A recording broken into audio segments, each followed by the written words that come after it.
उठा के फेंकने लगते हैं, तोड़ने लगते हैं। कई बार तो अपना घड़ी चश्मा तक तोड़ देते हैं, बाद में बेचारों को वापस खरीदना पड़ता है। नहीं, ये बात मैं इसलिए कह रहा हूं क्योंकि आजकल देश में भी यही चल रहा है। उधर लफड़ा, उधर कहीं बॉर्डर में चल रहा है, यहां पर लोग अपना सामान तोड़ने में लगे हुए। चाइना का बहिष्कार, चाइना का बहिष्कार। चाइना का बहिष्कार करना अच्छी बात है, करना भी चाहिए। और चाइना तो हमारे यहां इतना अंदर तो घुस गया है, आजकल तो हमें पता ही नहीं चलता कि कौन सा चाइना का सामान है, कौन सा इंडिया का सामान है। कई बार तो लोग इंडियन सामान लेने जाते हैं और उसके धोखे में चाइना का सामान लेकर के चले आते हैं। खैर, ये तो सामान है।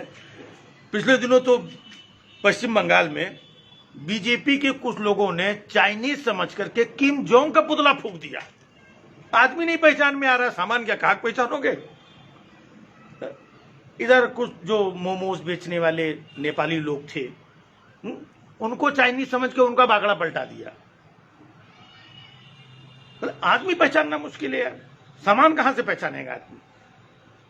अब तो कुछ हमारे जो बेवड़े भाई थे ना, जो ज्यादा पीते थे, और उन लोगों ने पीना कम कर दिया है, क्योंकि ज्यादा पीने से सुबह सूझ करके उनकी आंख छोटी छोटी हो जाती है। उनको डर लगता है छोटी आंख देख के कोई चाइनीज समझ के हमें ना पेल दे।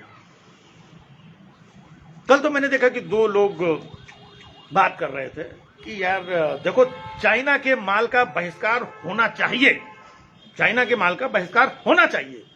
इतने में देखा उनके बुढ़े पिताजी अंदर से बोले, क्यों बेटा, दिवाली आ गई क्या? अभी भी कुछ लोग दिवाली की झालर को ही चाइनीज माल समझते हैं।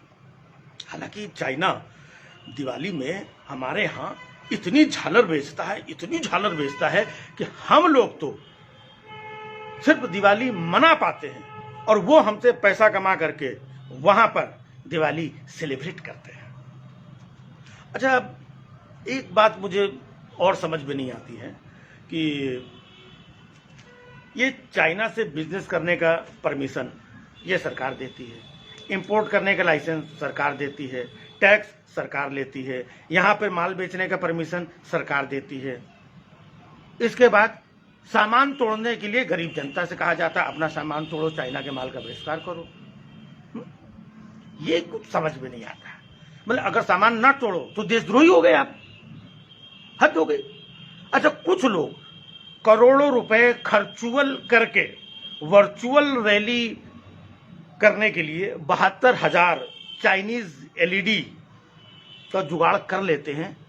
भैया, ये किस में आते हैं? देशभक्ति में आते हैं या फिर नहीं, कहने का मतलब कि सारी जो देशभक्ति है इस गरीब जनता से ही करवा लो सारी देशभक्ति।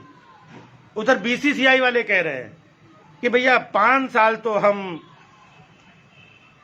करके रहेंगे इनके साथ, हम अपनी देशभक्ति 5 साल बाद दिखाएंगे।